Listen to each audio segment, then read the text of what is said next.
لا يملكون الشفاعة إلا من اتخذ عند الرحمن عهدا وقالوا اتخذ الرحمن ولدا لقد جئتم شيئا إدا تكاد السماوات يتفطرن منه وتنشق الأرض وتخر الجبال هدا أن دعوا للرحمن ولدا وما ينبغي للرحمن أن يتخذ ولدا إن كل من في السماوات والأرض إلا آتي الرحمن عبدا. السلام علیکم ورحمۃ اللہ وبرکاتہ. اعوذ باللہ من الشیطان الرجیم. بسم اللہ الرحمن الرحیم. لا يملكون الشفاعة إلا من اتخذ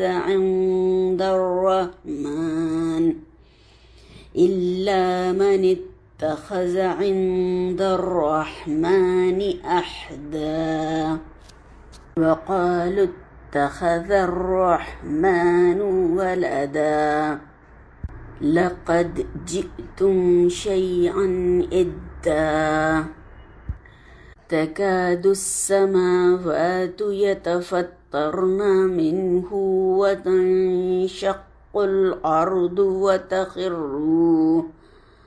وتخر الجبال حدا أن دعوا للرحمن ولدا وما ينبغي للرحمن أن يتخذ ولدا إن كل من في السماوات والأرض إلا آتي الرحمن عبدا.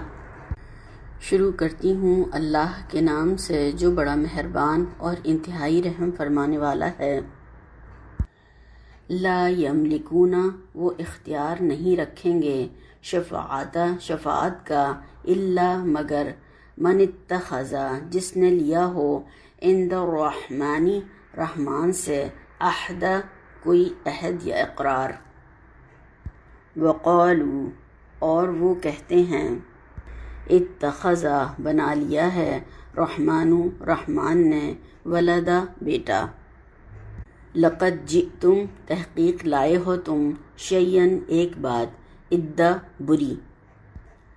تکادو قریب ہے سماواتو آسمان یتفطرنا پھٹ پڑیں منہو اس سے وتنشق اور شق ہو جائے اردو زمین وتخرو اور گر پڑیں جبالو پہاڑ حدا پارا پارا ہو کر. ان دعو کہ پکارا یا تجویز کیا انہوں نے رحمان کے لیے ولدا بیٹا وما اور نہیں ینبغی شایان شان للرحمانی رحمان کے لیے ان یتخذ یہ کہ وہ بنائے ولدا بیٹا. ان نہیں کلو ہر ایک من جو فی السماواتی آسمانوں میں والارضی اور زمین میں ہے الا مگر آتی آنے والا ہے رحمان کے پاس عبدا بندہ بن کر. نحمدہ ونصلی علی رسولہ الکریم. رب اشرح لی صدری ویسر لی امری واحلل عقدۃ من لسانی یفقہوا قولی. اللہم ارنا الحق حقا وارزقنا اتباعہ وارنا الباطل باطلا وارزقنا اجتنابہ. آمین یا رب العالمین. الحمدللہ اللہ تعالیٰ کا بے حد شکر احسان ہے کہ ہم سورہ مریم کو پڑھنے اور سمجھنے کی کوشش کر رہے ہیں. اللہ تعالیٰ ہمیں اس کی بہترین سمجھ عطا فرمائے اور بہترین عمل کرنے والوں میں شامل فرمائے. آمین ثم آمین. پچھلی بار کی جو آیات ہم نے کی تھیں اس میں ہم نے دیکھا کہ اللہ تعالیٰ نے کافرانہ اور مشرکانہ تمام عقائد کا رد کر دیا اور فرمایا کہ یہ ان کے لیے موجب عزت نہیں ہوں گے جن کو یہ آج پوج رہے ہیں، بلکہ یہ ان کے لیے باعث ذلت ہوں گے اور کوئی وہاں پر ان کی کوئی مدد نہیں کر سکے گا، اور آپس میں ہی ان کی مخالفت پڑ جائے گی اور ایک دوسرے کے دشمن بن جائیں گے۔ اور جب انسان حق کا انکار کرتا ہے اور حق کو قبول نہیں کرتا، اسے پس پش ڈال دیتا ہے، تو پھر اللہ تعالیٰ نے بتایا تھا کہ ہم اس کے اوپر شیطان مسلط کر دیتے ہیں، اور پھر وہ ان کو اور بھی زیادہ اس گمراہیوں میں بھٹکاتے رہتے ہیں، اکساتے رہتے ہیں، ابھارتے رہتے ہیں، اور پھر وہ اسی میں ہی آگے بڑھتے چلے جاتے ہیں۔ پھر آپ صلی اللہ علیہ وسلم کو تسلی دی گئی کہ آپ ان کے بارے میں، عذاب کے بارے میں جلدی نہ کریں، ہم ان کے دن گن رہے ہیں، چند دن کے لیے مہلت ملی ہوئی ہے، پھر ان کی پکڑ ہوگی۔ اور پھر اللہ تعالیٰ نے بہت ہی بڑی ایک خوشخبری سنائی کہ جو متقین ہیں، جو پرہیزگار ہیں، اللہ تعالیٰ کے فرمانبردار ہیں، اور دنیا میں اللہ کی فرمانبرداری کرتے ہوئے زندگی گزارنے والے لوگ، اللہ کا تقوی رکھنے والے لوگ، ان کو رحمان کے حضور ایک جماعت کی، ایک وفد کی شکل میں، ایک گروہ کی، ایک گروپ کی شکل میں مہمانوں کی طرح سے لے جایا جائے گا۔ وہاں پر ان کی مہمانی ہوگی اور وہاں پر ان کو انعامات دیے جائیں گے۔ اور یہاں پر یہ ان کی عزت افزائی کے طور پر بتایا گیا کہ ہم متقین کی اس طریقے سے مہمان نوازی کریں گے وہاں پر۔ سبحان اللہ، اللہ تعالیٰ ہمیں بھی ان لوگوں میں شامل فرمائے۔ اور پھر جو مجرمین ہیں، انکار کرنے والے گناہگار لوگ، اور جنہوں نے اللہ کے احکامات کو رد کر دیا، نافرمانی کی اور ساری زندگی اسی میں گزار دی، تو پھر ان گناہگاروں کے بارے میں اللہ تعالیٰ نے خبر دی کہ ان کو پیاسا ہانک کر جانوروں کی طرح سے لے جایا جائے گا۔ ایک تو جیسا کہ ہمیں معلوم ہے کہ محشر کا دن اتنا طویل اور سخت ہوگا، اور پھر اس میں جو کھڑے رہیں گے حساب کے لیے، اس میں ان کی حالت جو ہے خراب ہو جائے گی، اور ایسے پیاس کی حالت میں ان کو پھر ہانک کر جانوروں کی طرح سے لے جایا جائے گا۔ اور یہ نہیں کہ اب پانی کی طرف جائیں گے، بلکہ جہنم کی آگ کی طرف ان کو لے جا کر اس میں ڈال دیا جائے گا۔ اللہ تعالیٰ اس انجام سے محفوظ رکھے۔ اور وہ جانا نہیں چاہیں گے، زبردستی ان کو مار مار کے فرشتے لے کر جائیں گے جانوروں کی طرح سے۔ تو اس میں ایک بے عزتی بھی دکھائی گئی ہے، اور بتایا گیا ہے کہ کس طریقے سے ان کو زبردستی کر کے فرشتے لے جا کر وہاں پر پھینک دیں گے۔ تو انعام یافتہ لوگ اور مجرم لوگ یکساں نہیں ہوتے۔ یہ یہاں پر ہمیں پورا فرق واضح طور پہ اللہ تعالیٰ نے بتایا کہ اللہ کے مہمان ان کے ساتھ کیا سلوک ہوگا، اور اللہ کے جو مجرم ہوں گے ان کے ساتھ کیا سلوک ہوگا۔ اللہ تعالیٰ اس انجام سے محفوظ رکھے۔ اب آج کی آیات جو ہیں ہماری، ان کو دیکھتے ہیں، جو کہ 87 سے 93 تک ہیں۔ اس میں اللہ تعالیٰ نے ارشاد فرمایا، لا یملکون الشفاعۃ الا من اتخذ عند الرحمن عہدا۔ تو لوگ کسی کی سفارش کا اختیار نہ رکھیں گے مگر جس نے اللہ سے اقرار لیا ہو۔ تو یہاں پر صاف طور سے بتایا گیا کہ سفارش وہی کر سکے گا جس کے حق میں سفارش کرنے کا اللہ تعالیٰ حکم دیں گے، اور وہی سفارش کرنے کھڑا ہوگا جس کو کہ اجازت دی جائے گی کہ تم سفارش کرو۔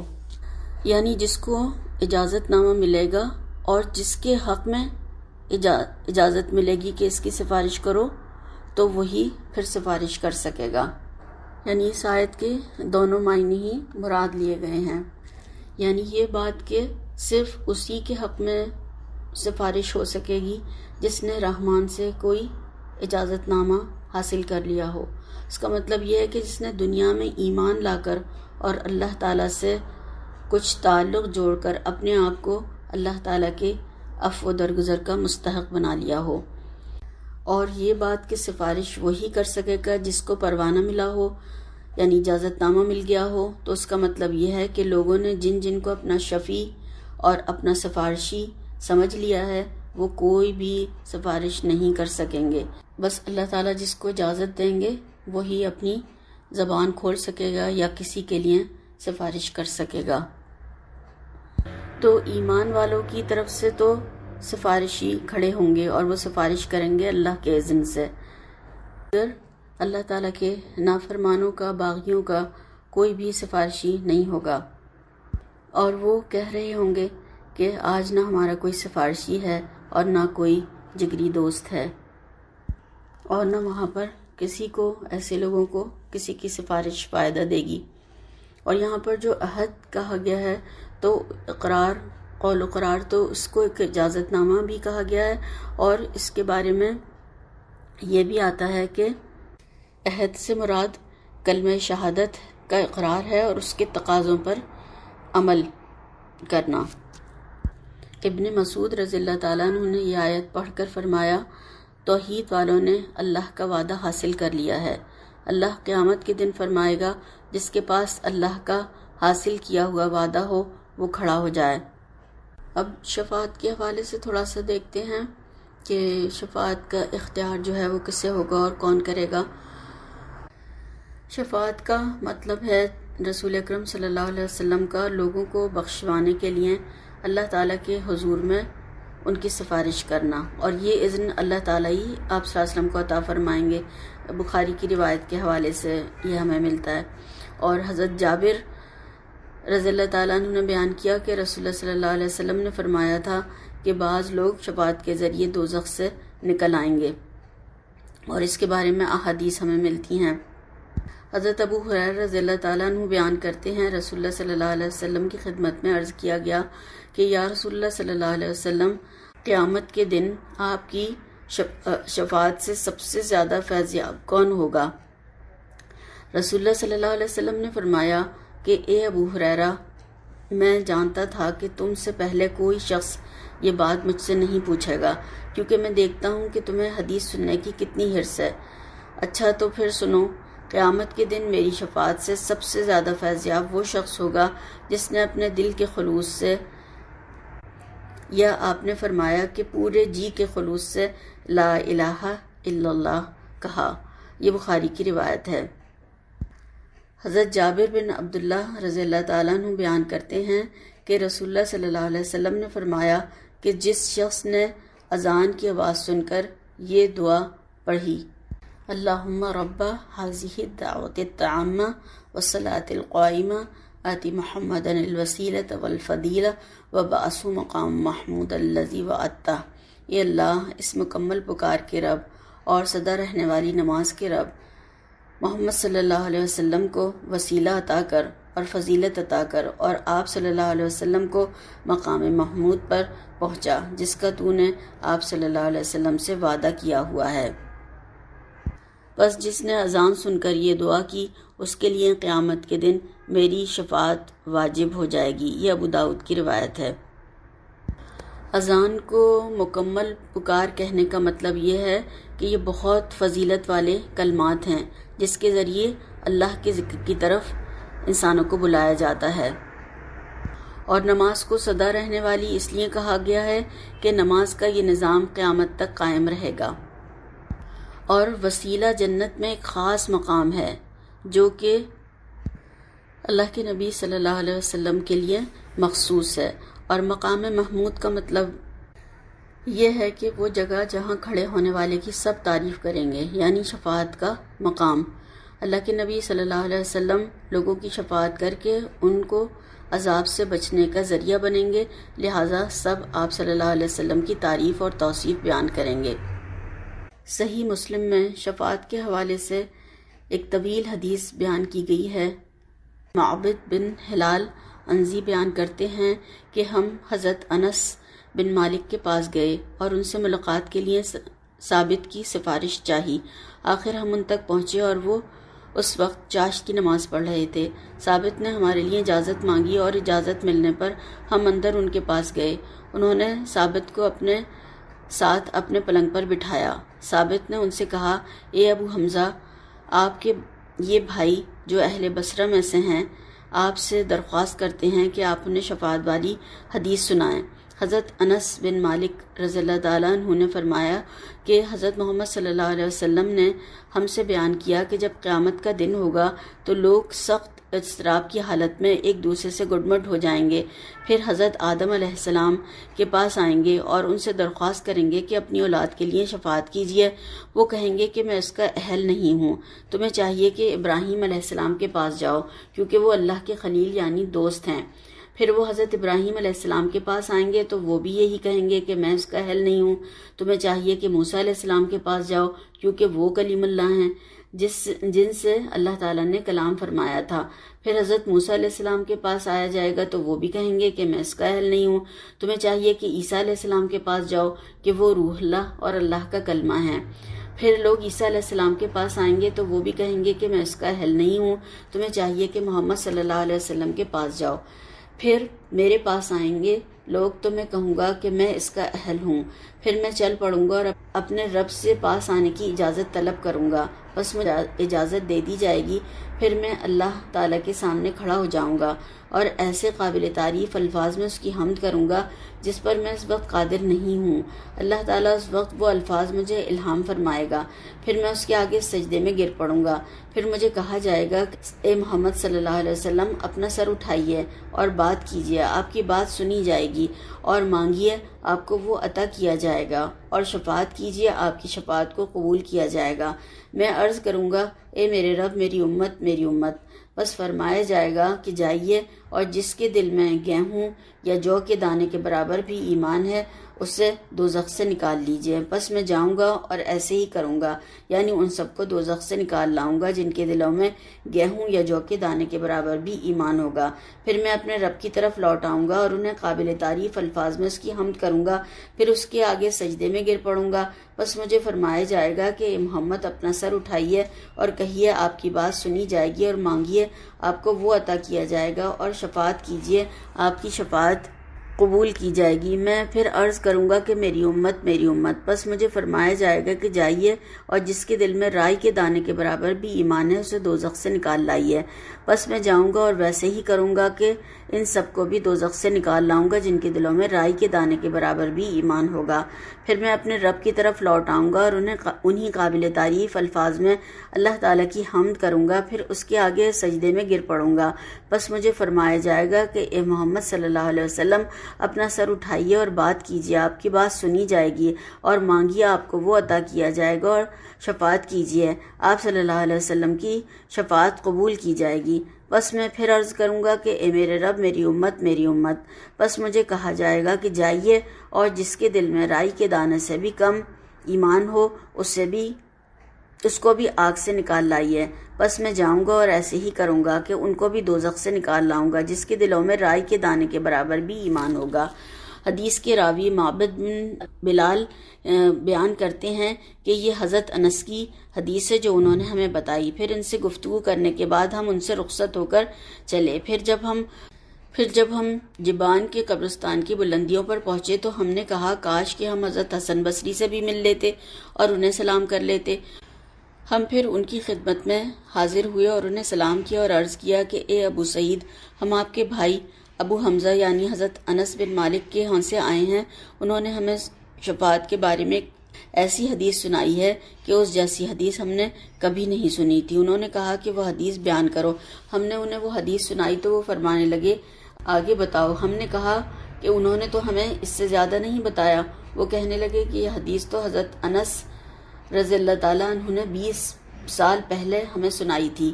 ان دنوں وہ طاقتور تھے اور ان کا حافظہ بھی قوی تھا۔ اب تمہیں سناتے ہوئے انہوں نے حدیث کا کچھ حصہ چھوڑ دیا ہے۔ اب مجھے معلوم نہیں کہ آیا حضرت انس بھول گئے ہیں یا انہوں نے اس بات کو پسند نہیں کیا کہ وہ حصہ تمہیں سنائیں، اس خوف کے باعث کہ کہیں تم اس پر بھروسہ کر لو اور عمل کرنے سے لاپرواہ ہو جاؤ۔ ہم نے کہا کہ پھر آپ ہمیں وہ حصہ سنا دیجئے۔ وہ ہنس پڑے اور کہا خلق الانسان من اجل، یعنی انسان جلد باز مخلوق ہے۔ پھر فرمایا میں نے یہ بات تمہیں صرف اس لیے بتائی ہے کہ میں چاہتا ہوں کہ حدیث کا وہ حصہ تمہیں سنا دوں جو حضرت انس نے کسی وجہ سے نہیں سنایا۔ اچھا سنو، اللہ کے نبی صلی اللہ علیہ وسلم نے فرمایا کہ پھر میں چوتھی مرتبہ اپنے رب کی طرف لوٹ کر آؤں گا اور انہیں قابل تعریف الفاظ کے ساتھ اس کی حمد بیان کروں گا، پھر اس کے سامنے سجدے میں گر جاؤں گا۔ پس مجھے کہا جائے گا کہ اے محمد صلی اللہ علیہ وسلم اپنا سر اٹھائیے اور بات کیجیے، آپ کی بات سنی جائے گی، اور مانگیے آپ صلی اللہ علیہ وسلم کو عطا کیا جائے گا، اور شفاعت کیجیے آپ صلی اللہ علیہ وسلم کی شفاعت قبول کی جائے گی۔ میں عرض کروں گا کہ میرے رب مجھے ان لوگوں کے بارے میں بھی اجازت مرحمت فرمائیے جنہوں نے لا الہ الا اللہ کہا ہو کہ میں انہیں بھی دوزخ سے نکال لاؤں۔ اس پر اللہ تعالیٰ فرمائے گا کہ یہ آپ صلی اللہ علیہ وسلم کا کام نہیں ہے، بلکہ یہ کام میں بطور خود کسی کی شفاعت کے بغیر کروں گا۔ مجھے قسم ہے اپنی عزت کی اور اپنی کبریائی کی اور اپنی عظمت کی اور اپنی سلطانی اور اپنے غلبے کی کہ میں ضرور ان لوگوں کو دوزخ سے نکال لوں گا جنہوں نے لا الہ الا اللہ کہا ہوگا۔ راوی کہتے ہیں کہ میں گواہی دیتا ہوں اس بات کی کہ یہ حدیث ہمیں حضرت حسن بصری نے سنائی اور انہوں نے اسے حضرت انس بن مالک رضی اللہ تعالیٰ عنہ سے 20 سال پہلے سنا تھا۔ میں گمان کرتا ہوں کہ انہوں نے یہ بھی فرمایا کہ حضرت انس نے انہیں یہ حدیث اس وقت سنائی تھی جب وہ طاقتور تھے اور ان کا حافظہ بھی قوی تھا۔ صحیح مسلم کی روایت ہے۔ تو اس سے ہمیں یہ معلوم ہو گیا کہ اللہ کے حضور انبیاء اور رسول اور نیک لوگ اور جن کو اللہ کا اذن ہوگا صرف وہی سفارش کریں گے، باقی کسی کو اجازت نہیں دی جائے گی کسی کی بھی سفارش کرنے کی۔ پھر اللہ تعالیٰ نے فرمایا وَقَالُوا اتَّخَذَ الرَّحْمَنُ وَلَدًا، اور کہتے ہیں کہ رحمان بیٹا رکھتا ہے۔ سورہ مریم اب یہاں پر ختم ہو رہی ہے، تو پھر ایک دفعہ پھر سلسلہ کلام اسی طرف مڑ گیا جو سورت کے شروع میں اللہ تعالیٰ نے فرمایا تھا مسیح علیہ السلام کے بارے میں۔ جو عیسائیوں کا عقیدہ تھا، ان کی گمراہیاں تھیں، وہ اللہ تعالیٰ نے ان کو دنیا میں پیدا فرمایا، اور یہ بدترین شرک کا ہے کہ کسی کو اللہ تعالیٰ کی اولاد قرار دینا۔ اس سے اللہ تعالیٰ بہت سخت ناراض ہوتے ہیں۔ تو پہلے مشرکین کے عقیدے کی نفی کی گئی کہ وہ جن کو پوچھتے ہیں وہ سب انکار کر دیں گے، اور یہاں پر اب نصارہ کے عقائد کی تردید کے طور پر پھر آخر میں سورت میں دوبارہ سے پھر اللہ تعالیٰ نے یہاں پر ارشاد فرمایا کہ یہ اللہ تعالیٰ کے لیے بیٹا تجویز کرتے ہیں، اللہ تعالیٰ بیٹا رکھتا ہے، نعوذ باللہ من ذالک۔ اللہ تعالیٰ فرما رہے ہیں لقد جئتم شیئا ندا، ایسا کہنے والوں یہ تو تم بری بات زبان پر لائے ہو۔ تو اس میں اللہ تعالیٰ نے تردید فرمائی کہ عیسیٰ علیہ السلام اللہ کے بیٹے نہیں ہیں، وہ بندے ہیں، اور اس میں ان کا بندہ ہونا اور بلا باپ کے پیدا ہونا بھی ثابت کیا گیا۔ تم نے جو اللہ کے لیے یہ اولاد کی بات گڑھی ہے، یہ بہت بڑے جرم کی بات ہے۔ اللہ تعالیٰ کی ذات اور صفات تو اولاد سے پاک صاف ہے، اور نہ اولاد اس کی شان کے لائق ہے۔ پھر فرمایا تکاد السماوات یتفطرن منہ وتنشق الارض وتخر الجبال حدا ان دعوا للرحمن ولدا، قریب ہے کہ اس افطرا سے آسمان پھٹ پڑیں اور زمین شق ہو جائے اور پہاڑ پارا پارا ہو کر گر پڑیں کہ انہوں نے اللہ کے لیے بیٹا تجویز کیا۔ یعنی یہ بات اللہ تعالیٰ کو اتنا غضبناک کرتی ہے کہ اس کی اتنی شان میں بڑی گستاخی ہے کہ کوئی اس کا بیٹا بنائے، کوئی مخلوق اس کی برابری نہیں کر سکتی ہے۔ اور یہ اتنی سخت بات ہے کہ آسمان پھٹ پڑیں، زمین شق ہو جائے، پہاڑ ریزہ ریزہ ہو کر گر پڑیں، کیونکہ یہ تمام چیزیں تو اللہ تعالیٰ کی مخلوق ہیں اور اس کی توحید پر قائم بھی ہیں، اور سب کو یقین ہے کہ اللہ کے سوا کوئی حقدار عبادت نہیں، نہ اس کا کوئی ساجی ہے، نہ اس کا کوئی شریک ہے، نہ اس کی اولاد ہے، نہ بیوی ہے، نہ اس کا کوئی ہمسر ہے، بلکہ وہ تو واحد لا شریک اور سب سے بے نیاز ہے۔ اور اولاد تو انسان کی خواہش اور کمزوری ہے، انسان کا شوق بھی ہے، اور انسان کے شوق بھی اصل میں اس کی کمزوریاں ہی ہوتے ہیں۔ تو نہ اللہ تعالیٰ کو کوئی شوق ہے، نہ اس کو ضرورت ہے، نہ اس کو کوئی خواہش ہے کہ اس کا کوئی بیٹا ہو۔ تو بیٹا تو اس کی شان کے ہی خلاف ہے، اور جنہیں سہاروں کی ضرورت ہوتی ہے وہ پھر بیٹے چاہتے ہیں، اور جنہیں مددگار کی ضرورت ہوتی ہے وہ پھر انہیں بیٹوں کی ضرورت ہوتی ہے۔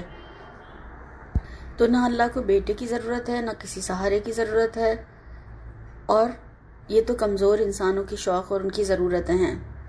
ابن ابی حاتم کی روایت میں آتا ہے کہ جب اللہ تعالیٰ نے زمین پیدا فرمائی اور اس پر درخت بنائے تو کوئی ایسا درخت نہ تھا جس سے کہ انسان فائدہ نہ اٹھا سکے، متواتر ان کے پھلوں اور پھولوں سے لوگ فائدے اٹھاتے رہے۔ پھر جب فاجر انسانوں نے شرک کا یہ بول بولا کہ اللہ تعالیٰ صاحب اولاد ہے، نعوذ باللہ من ذالک، تو زمین تھرا اٹھی اور درختوں میں کانٹے پیدا ہو گئے۔ ترمذی اور مسند احمد کی ایک روایت ملتی ہے، اللہ کے نبی صلی اللہ علیہ وسلم نے فرمایا کہ کوئی شخص تکلیف دہ باتیں سن کر اللہ سے زیادہ صبر نہیں کرتا، اس کے ساتھ شرک کیا جاتا ہے اور اس کی اولاد بنائی جاتی ہے، مگر وہ لوگوں کو عافیت میں رکھتا ہے، ان کی تکلیف دور فرماتا ہے اور انہیں رزق دیتا ہے۔ کتنی زیادہ انسان نافرمانیاں کر رہے ہیں اللہ تعالیٰ کی، اور پھر اس کے بعد میں بھی اللہ تعالیٰ ان کو تمام نعمتوں سے نوازتا رہتا ہے۔ یہ اللہ تعالیٰ صبر بتایا گیا کہ اس طریقے سے اللہ تعالیٰ صبر فرماتے ہیں اور انہی لوگوں کو نعمتیں اور نوازتے رہتے ہیں اور مہلت اور موقع دیتے رہتے ہیں کہ یہ ابھی بھی باز آ جائیں اور پلٹ آئیں۔ اور انسان کے اندر جو اولاد کی خواہش اللہ تعالیٰ نے رکھی ہے تو یہ صرف دنیا میں ہی نہیں ہے، بلکہ یہ جنت میں بھی انسانوں کو جب وہاں پر بھی اولاد کی خواہش ہوگی، اور جو کسان ہیں ان کو کھیتی کی خواہش ہوگی، تو وہاں پر وہ اللہ تعالیٰ سے اپنی اس خواہش کا اظہار کریں گے تو کھیتی منٹوں میں لگ کر ان کو کٹ کے واپس وہاں پر مل جائے گی کہ یہ دیکھو یہ تمہاری کھیتی تیار ہو گئی، منٹوں سیکنڈوں میں کھیت لگیں گے اور مل جائیں گے۔ اسی طرح سے اولاد کی خواہش ہوگی تو وہ بھی وہاں پر بھی منٹوں سیکنڈوں میں بچے جو ہیں وہاں پر ان کو حاصل ہو جائیں گے۔ تو انسانی شوق بھی انسانی کمزوریاں ہوتے ہیں، اور اولاد انسان کی کتنی زیادہ بڑی کمزوری ہے۔ ہم دیکھتے ہیں کہ انسان اس کے لیے حرام میں بھی مبتلا ہو جاتا ہے، غلط کاموں میں مبتلا ہو جاتا ہے، اور کچھ بھی کرنے کو تیار ہو جاتا ہے کہ بچوں کی وجہ سے کرنا ہے۔ کتنی محنتیں کرتے ہیں، ڈبل جاب کرتے ہیں کہ بچوں کو ہم اچھی طرح سے ضروریات زندگی فراہم کر سکیں۔ پھر فرمایا ان کلو من فی السماوات والارض الا آتی الرحمن عبدا، تمام شخص جو آسمانوں اور زمین میں ہیں سب اللہ کے روبرو بندے ہو کر آئیں گے، یعنی سب اللہ تعالیٰ کے غلام اور بندے ہیں، اور اسی حیثیت میں غلامانہ حیثیت میں ہی اللہ تعالیٰ کے سامنے سب پیش ہوں گے۔ کوئی بھی اللہ تعالیٰ کے جلال، عظمت اور کبریائی کے برابر نہیں، ساری مخلوق غلام ہے، اور غلام اور اولاد میں فرق ہوتا ہے، تو سب بندے ہیں، سب کمتر ہیں، تو پھر وہ اولاد کیسے ہو سکتے ہیں؟